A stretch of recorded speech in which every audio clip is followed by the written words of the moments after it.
Le ministre de l'Enseignement technique fait également l'état des lieux des établissements d'enseignement technique à Jacquesville, Grand Lao et à Abidjan. Albert Flindé a exprimé sa volonté de voir l'année scolaire se dérouler dans de très bonnes conditions. Au cours de sa tournée de prise de contact dans les établissements sous sa tutelle, le ministre Albert Flindé a demandé au personnel administratif, aux enseignants et aux apprenants de redoubler d'efforts pour de meilleurs résultats cette année. Il lui a exprimé sa volonté d'avoir un enseignement de qualité parce que l'enseignement technique et la formation professionnelle, a-t-il indiqué, doivent prendre une part importante dans la reconstruction de la Côte d'Ivoire.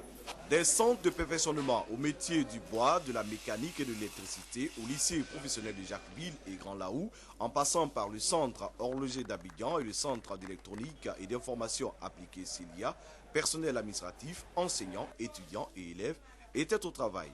Tous avaient à cœur de sauver l'année académique 2010-2011, fortement perturbée par la crise post-électorale.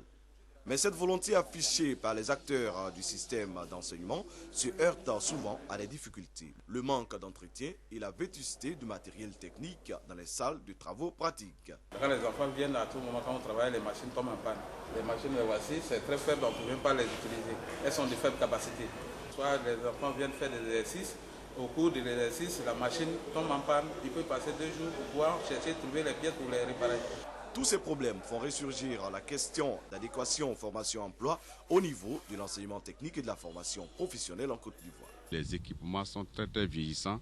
Nous devons poser des doléances au président de la République pour que progressivement, dans le cadre d'un plan d'urgence au niveau de l'enseignement technique, tout cela puisse être corrigé.